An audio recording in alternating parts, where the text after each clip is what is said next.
do shta një synim I qartë që pastaj në bashkëpunim me forcat amerikane, me diplomacinë amerikane, anglezët të arrinë të kenë një koordinim. Nga se në Evropë, kryesisht anglezët janë ata të cilët janë në gjendje të rikthejnë, të thamë drejtin, kështu atë influencën e tyre, edhe të Zelenski, me të cilën besoj që do jetë për një kohë vështirë të arrijet ose të ketë pajtueshmëri, po që se rusët në kushtet e tyre janë strikt. E qartë. Zoti Bilal, në fakt do doja të ndalesha tek një analizë juaj që keni bërë së fundmi, pra e detajuar me skenar të mundshëm për vitet e ardhshme të luftës në Ukrainë, pra skenaret, faktorët dhe pasojat. Pyetja ime është nëse mendoni se këto furnizime, pra tek skenari I parë, I cili është përparimi I konsoliduar I Ukrainës, dhe koordinimi ndërkombëtar nga ana tjetër mund të lejojnë Ukrainën vërtet të rifitojë territoret në vitet e ardhshme? Po, janë 4 skenarë, më thëmë, të cilët realisht janë, më thëmë, njërë hipotetike, nga se përqindja apo arritshmëria për skenarin e parë, për të arritur stabilizim apo rikthim të regioneve, apo tokës e humbër, pjesëve të humbra, është realisht përqindje dopt, apo mund të jetë një hipotezë cila është dëshirore, po faktikisht është problematike. Mendoj që solucioni I një vije të ngrirë të frontit mund të jetë më realiste, nga se pa hyrë në atë që kompromiset e tilla të skenarëve, të cilat mund të realizohen në të ardhmen e afërt, ne shpresojmë çdo herë, sepse është interes. Kur e them këtë, ne shpresojmë sepse këtë bëjmë me sigurinë tonë. Sepse jemi në atë fazën ku çdo gravim I luftimeve apo skenareve që mund të rrezikon edhe ndonjë shtet tjetër evropian, qoftë nga vendet baltike, qoftë nga Moldavia, do thotë nuk jemi larg nga këto territore. Dhe është edhe për sigurinë tonë. Nga se shumë njerëz ndoshta këto tema kur I sqarojmë do shta shkon mendja që kemë problemet tona, po kjo është problemi ynë, sepse ka të bëjë me sigurinë, e cila më të rrezikohet nesër. Dhe besoj që skenari mund të thamë, I cili mund të jetë një lloj I Koresë së Jugut, do thotë një farë lloj koreanizimi I situatës kur ka qenë rasti me 2 Koret, do jetë ndoshta një formë e tillë që në vijat e frontit të jena të ngrira për një kohë më të gjatë, po këto për të arritur pastaj duke shpresuar që në Federatën Ruse mund të kenë ndryshim të leadershipit, pastaj një lodhje që mund ta ketë që realisht edhe vetë kapacitetet ruse, sidomos ekonomia ruse për kohë të gjatë mund të jetë e lodhur dhe goditur. Dhe të gjitha këto mendohet që ndoshta për një të ardhme më të afatmesme, 10-15 vjeçare të arrihet që territoret të rikthehen me bisedime, por kjo realisht është një supozim I cili mund të ketë gjasa, por realisht për skenarin e mundshëm që mund ta sjellë Ukrainën dhe forcat edhe ruse edhe ukrainase në tavolinë, besoj që do jetë ajo e gjendjes faktike në terren. E qartë, zoti Bilal, sa I përket skenarit të dytë, pra për shkallëzimin të kufizuar dhe ombrella ajrore europiane, a mundet një ombrellë mbrojtëse europiane pra të ndryshojë të gjithë rrjedhën e luftës dhe nga ana tjetër të ulë dhe shkatrimet civile në Ukrainë? Po këtë drejt, kjo është, do thotë, evropianët një konflikti përshkallëzuar I cili mund të...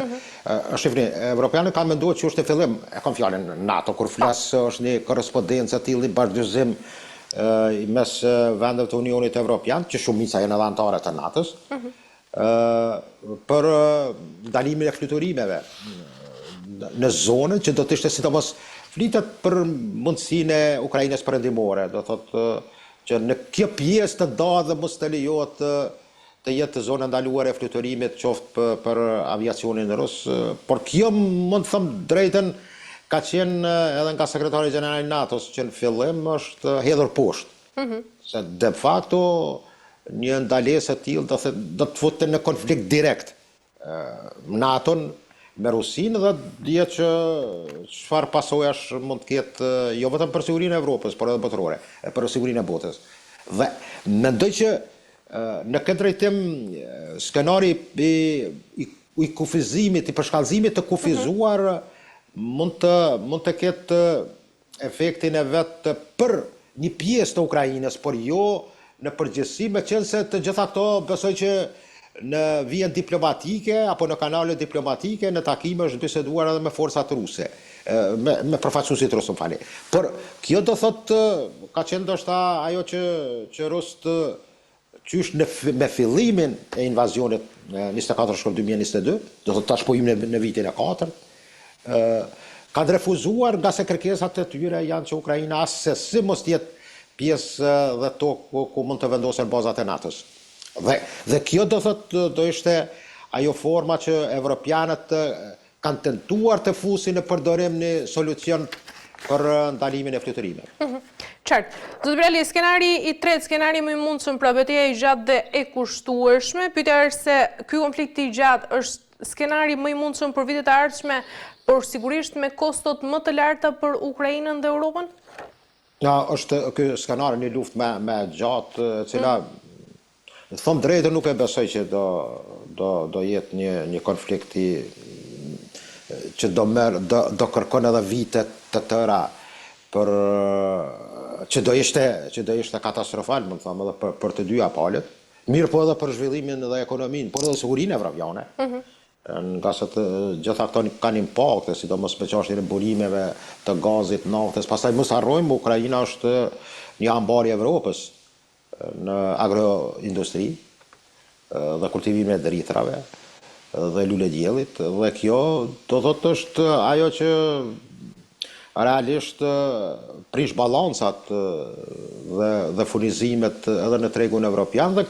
realisht kemi pastaj situatat që çmimet mund të varojnë në stada më të larta. Ky skenar i një konflikti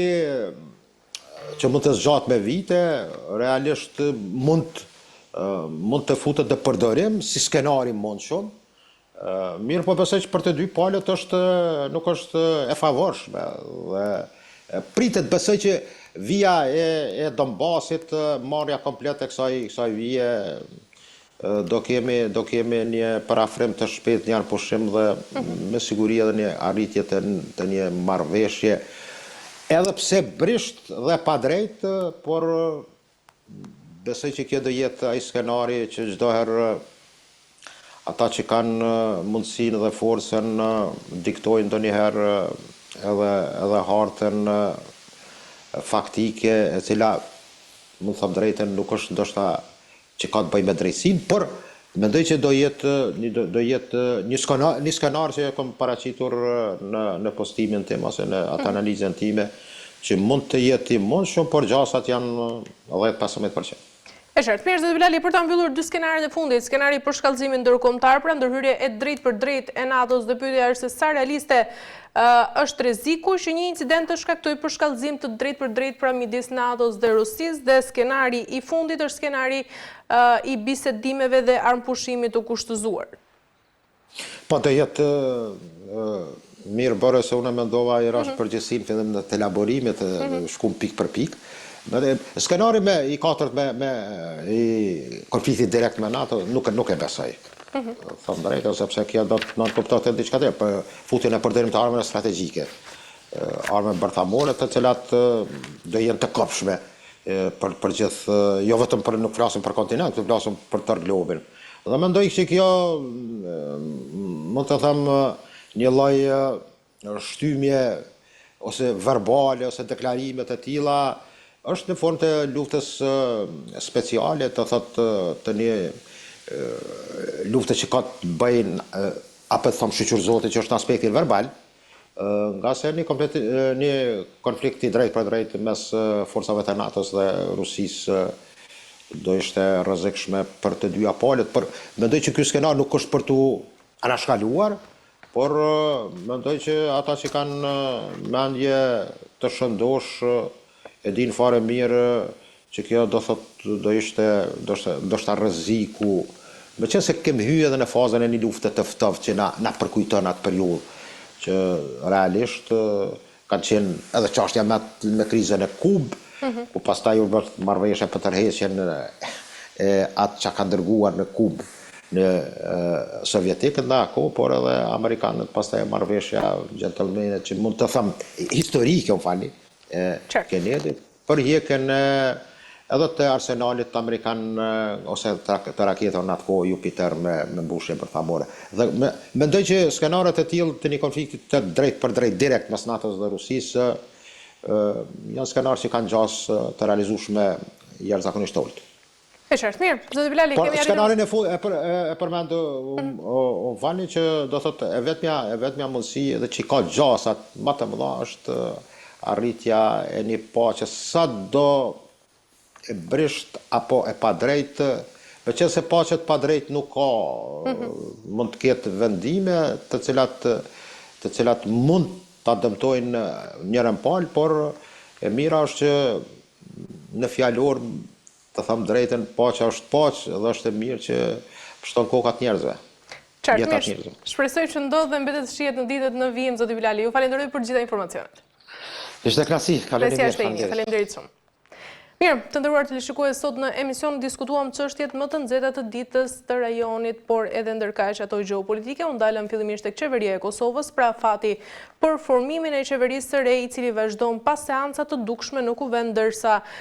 edhe sfidat politike mbeten të larta dhe vendi nga ana tjetër rrezikon të qëndrojë pa ekzekutiv të plot për muaj të tërë. Siguria në veriun e Kosovës, incidenti me xhandarmerinë serbe që hyri në territorin e Kosovës duke plagosur edhe rrëmbyer një qytetar, tregon se gatishmëria e FSK-s dhe policisë mbetet e domosdoshme për ruajtjen dhe sovranitetin si dhe stabilitetin rajonal. Në pjesën e dytë ndalem tek rreziku ndërkombëtar, paralajmërimi i presidentit Zelenski për një luftë të madhe ruse në Europë në vitet 2029-2030 na kujton se sfidat globale për sigurinë nuk kanë pushuar dhe vendet perëndimore nga ana tjetër duhet të jenë sigurisht pra të përgatitura. U ndalem tek skenarët e luftës në Ukrainë, analiza e zotit Lutfi Bilalit, të cilat treguam se konflikti mund të zgjasë dhe të jetë i kushtueshëm, ndërsa çdo sukses ose nga ana tjetër përshkallëzim varet nga furnizimet ushtarake, koordinimi evropian dhe dinamikat politike brenda Rusisë. Me kaq mbyllim për ditën e sotme, bashkëhemi sërish ditën e martë.